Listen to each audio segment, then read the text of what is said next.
This is how you hot tent, kids.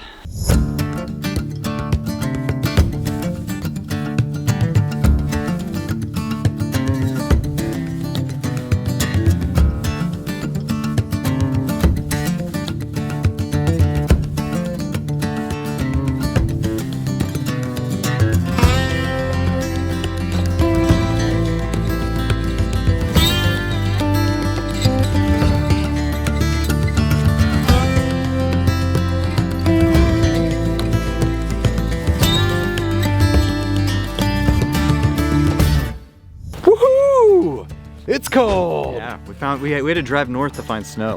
We are up in south central Michigan, and we will be doing the coldest trip we've ever done. I know. Good thing we have a hot tent. Yes. We are up at the Waterloo State Recreation Area in beautiful Michigan with the hot tent, of course. We wanted to get a hot tent trip in. We got a ton of new stuff to test out, a ton of new toys, and this is gonna be a cold one. Yep. Toy number one. That guy right there.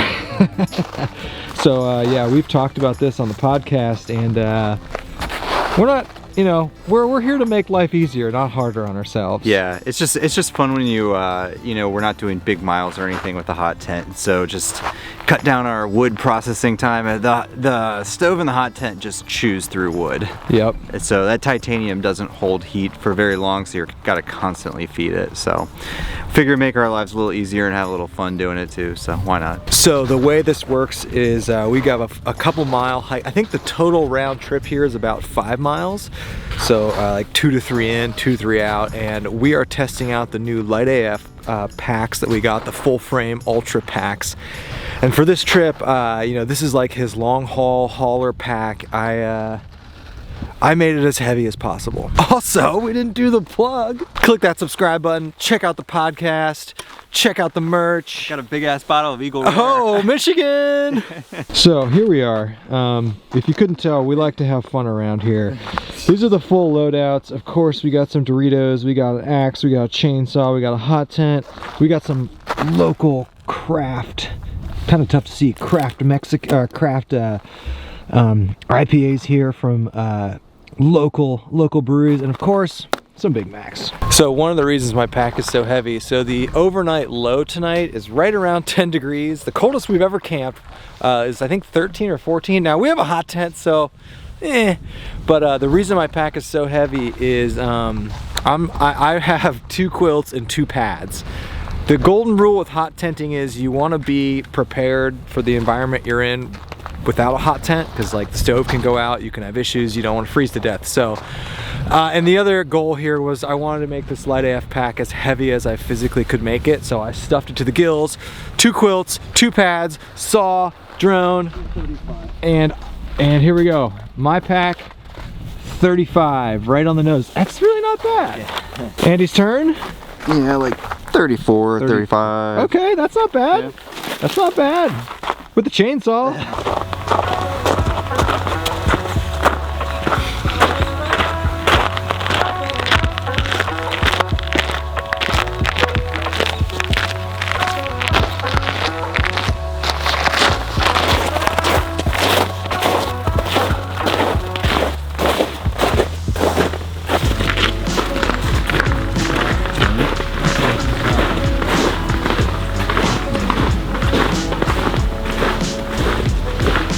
This is officially called the Waterloo Picnic Trail, named after the famous Battle of Waterloo. Is it really? No!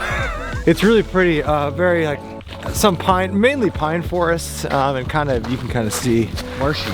Open, marshy kind of prairie area. Michigan is just a fantastic place to backpack. As much as we hate the Michigan football team, the state of Michigan absolutely crushes Ohio when it comes to outdoor recreating, and additionally, you know, we wanted to do some cold weather testing, and it's cold here. So you can see this kind of big pine forest we're heading into. That's where the campground is, called Pines Campground. It's it's one of those like kind of rustic backcountry backpacking sites, so I did have to reserve a site there in advance, but it's totally isolated in the woods. It's not serviced. It's kind of a cool, it seems to be like a cool little spot to camp.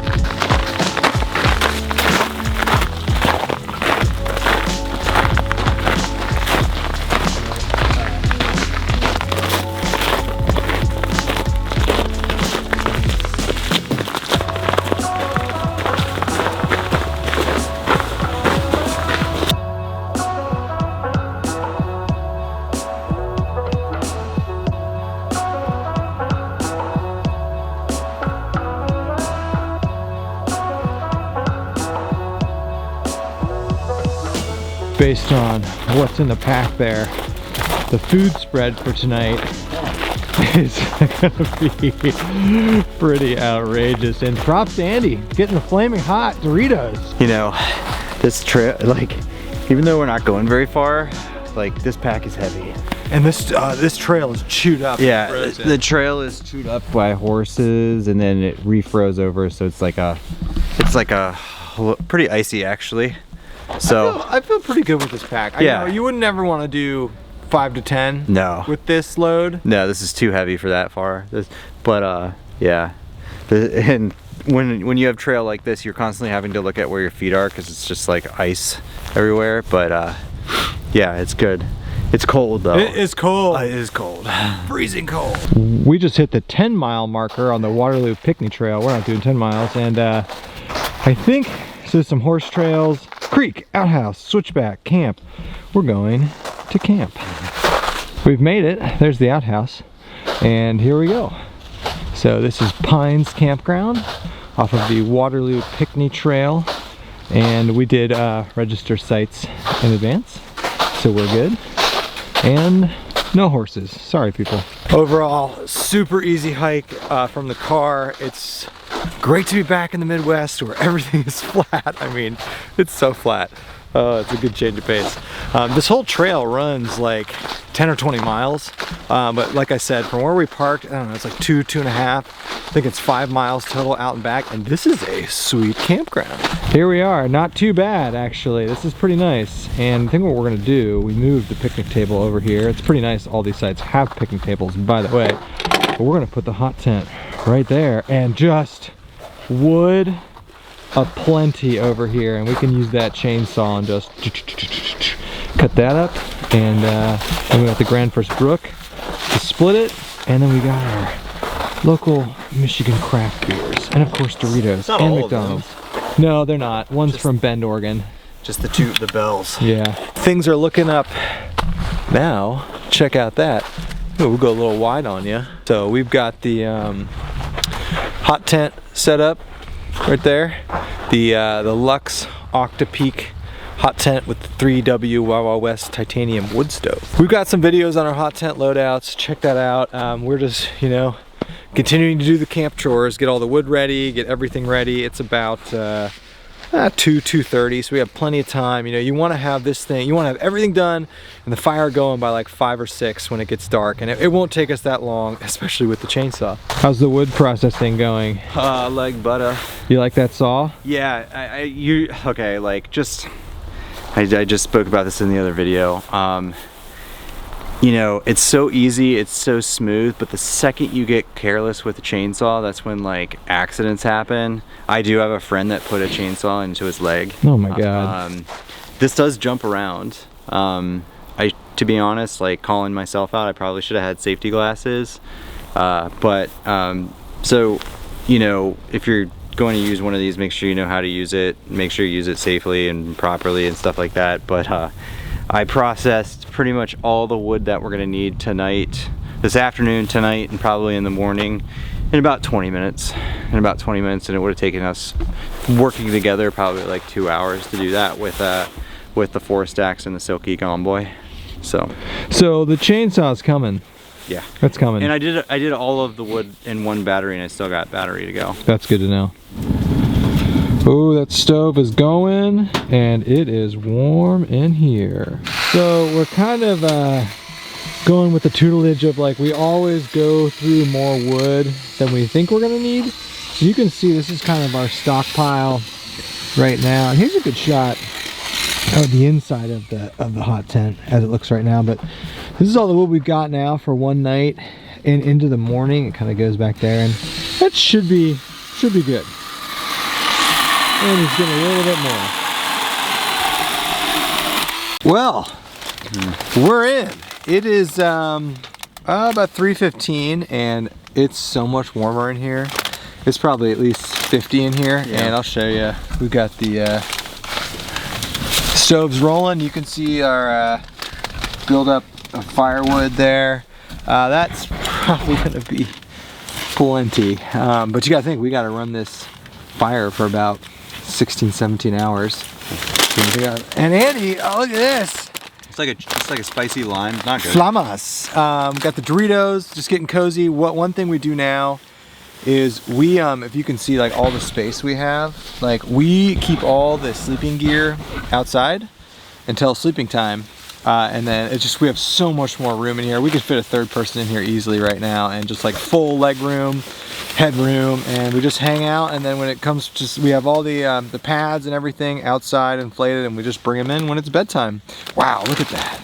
Those look hot. So the menu tonight, we got the Doritos, we got a bunch of craft beers, we stopped at McDonald's and we got some Big Macs, and then the main course, Andy's getting into the Big Mac. I told him to warm it up on the stove. That's the beautiful thing about hot tenting, is you have a wood stove, like a cooking surface 24/7. How is it?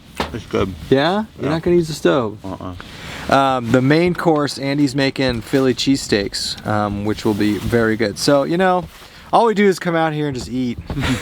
Andy's gonna give us a little taste of what's inside there. So, solid bed of coals you got there. Woo! That's why you need good gloves. Yeah. Those Giver gloves are fireproof, waterproof. Any good pair of leather gloves, you know, will be helpful. But I mean, that's why. And we've got that firebox. Oh God, that's going in.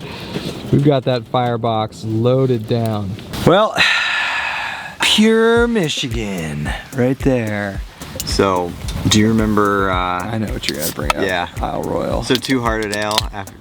Two Hearted Ale holds a special place because we did a week on Isle Royal, and while we were at the ranger station waiting for the ferry to leave Isle Royal, the ranger station sold Two Hearted Ales, and it was pretty awesome just sitting at the docks waiting for the... Oh man, this is good. I know, it's and so good. You know what's great about the hot tent is we're nice and warm and cozy over here, and then we have a little snow area over here where all the beers are, so it's ice cold, pure Michigan. You know what, people rag on winter camping, but if you could do it like this, like why not? First round of the Philly cheesesteak is we got to cook the meat, and the nice thing about the hot tent is you just have this hot surface you can cook on. Oh, I can smell that olive oil. What do you got there? Oh, that looks good. Bunch of steak. Yeah.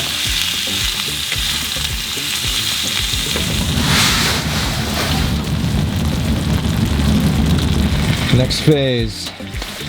What is that? You got peppers? Peppers, onions, and mushrooms. What's the official, is that the official Philly cheesesteak recipe? No, I don't know. People use, the official ones like have cheese whiz on it, which looks pretty sweet. Really? Yeah. And then we got over here, provolone. I like how you brought this the mayo container. Yeah, that's the key to a cheesesteak. Yeah, I know there's mayo. I don't. We did these in the hot tent last year. Yeah. Round 2 of the dinner. Andy's got the provolone melting on the meat and veggies, and my Big Mac, which got a little destroyed in the hike-in, I'm not gonna lie. Warming that up by the fire. I'm not sure what to do with this. I might rotate it and warm it, and then when we're done, maybe throw it on there in the pan for like a few minutes or something. I don't know. We're gonna figure out what to do with him. This is a first for me. I'm not a mayo person, but I will say on the Philly cheesesteak. On the Philly, it's a must. To top it off, he even brought little Dixie plates to put them in. All good. It's all messy. Happy hour served is very messy. We're spilling beef everywhere. I don't know if there are bears here or not. Dinner's done. We are getting this thing going. Yeah, as we like to call, we like to get the pipe red, and we have red pipe, and then it's really like 65, 70 degrees in here. So overnight low, like 10, possibly below that, a few degrees. So bring it on, but it's nice and cozy in here. Yeah. I'm trying to think of ways to take advantage of the hot tent. We're making some tea tonight. You know, I thought about like some hot toddies. Yeah. Or like something, because you just have this hot surface that goes all night. So I'm gonna make some tea. Why not? Here's what the final sleeping quarters looks like. So, you pretty cozy? Yeah, it's cold. Yeah, I know. It's time to zip up. Let's get in.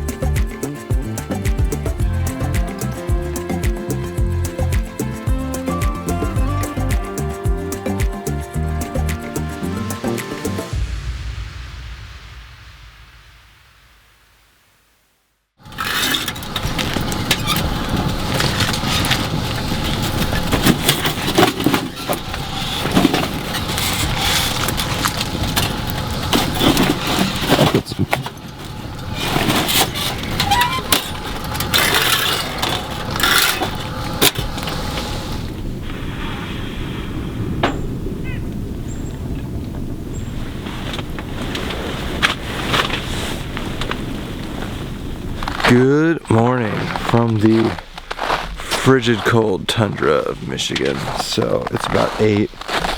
We're slowly getting things going here, getting the fire going. It is cold out here. Oh my god. I think my thermometer says like 8 or 9 degrees. Not that cold in the hot tent, although we're trying to get the fire going. You can see we're getting the fire going to get warmed up. Pretty good night's sleep, actually. Pretty warm in there. So Andy did most of the feeding, and then look at this. I was really glad I brought some Tyvek, because so what happens is if you're sleeping on snow, yeah, Tyvek's not waterproof, so the snow will melt, and yeah, it's my sleeping pad. So that's okay for one night. Who cares? We grossly overestimated how much wood we were gonna need. That's what happens when you have a chainsaw, though, and limited batteries. So we got through the night, and Andy fed it most of the night, and we have plenty of breakfast wood. So whoever gets this campsite next is gonna thank us. How'd you sleep? Okay. Yeah? Yeah, I mean, using a quilt on a sleeping pad is kind of a pain sometimes. Especially in the winter. Yeah. I don't do it anymore. Yeah, I see the advantage of not. You get those slits on your side. Yeah. It's so warm in there, oh my god. There's a good shot. You can see all the condensation that forms on the bottom. And it's like basically all around the ring of the tent. Did you brush up against it? I had some on me. Yeah, I had frozen condensation on my bag this morning. Oh nice. The 0 degrees warm? Yeah, it was warm. Warm enough? Yeah. I mean, I was wearing my down pants though. Really? Yeah. Yeah. And then half the night I was wearing my jacket. This is the coldest we've ever camped outside in. Yep. Although we're cheating. So the plan now is just use the stove, have some coffee. We've already gotten all the sleeping stuff outside kind of packed up, and then the cold trek back to the car. New problem we're having now. So you can see we got the tent down. The stakes, because it's so cold, are frozen in the ground. And we can't get them out. Oh, you made some progress on that one. Yeah. I'm heating up some water on the stove. Maybe pour it on it. I don't know. Yeah, might work. Got the stovepipe out and just cleaning up. And these are the stakes that come with the tent. They're just like, you know, standard aluminum Y stakes. Well, they're just breaking as we're trying to pull them out. That's how cold it is. So yeah, guess I'm getting some new stakes. All right, we were all packed up.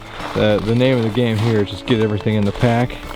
Andy's all ready. We got a nice, beautiful Michigan sunrise, and yeah, too much wood. Oh well. The official temp is 9 degrees, and it's not super windy, but they did say the thing. I don't get wind chill on my thermometer, but it says with the wind chill it's -2. But we're in the woods, so it's not like too bad. But there's just like a massive cold front coming through, and like even in Columbus, it's not this cold. It's really pretty outside. It wasn't like this yesterday. It's just cold. It's so cold. It's partly why, I mean, because there's no cloud cover. And then, yeah, we kind of pointed out yesterday, but it's just really frozen and like mucked up from horses. So it's kind of tough to walk on. But, you know, we only have a few miles, so it's really not bad, but... Oh, Andy! Lost the saw.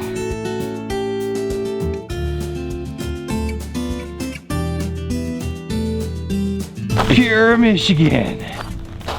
Pure cold. Oh man. I thought there'd be deer. No deer. Whenever I do stuff like this, I always think about the people like Shug, like people up in Minnesota, who just like, you know, it's 9 degrees right now, and that's like balmy or standard for them. These people go out in like -10, -20. Man, that's I mean, I guess you get used to it, but God, I cannot imagine doing that. I'm good with the 10 degrees as my limit. All right, we are out. Oh my God, it's cold. Yeah, it's cold. It's real cold. What'd you think of this place? It's pretty. It's cold. It's very cold. This is like by far the coldest backpacking we've ever done. Yeah. I was talking back on the camera. I can't imagine these savages in like Minnesota that go up to boundary waters and stuff, and like -20. I think I'll pass Without on hot that. tents, Without hot tents. The hot tent makes this slightly bearable, but even then, when you're not in the hot tent, it's still like super cold. So that is it. More hot tent trips coming up because that's the way to winter backpack, folks. Bye-bye.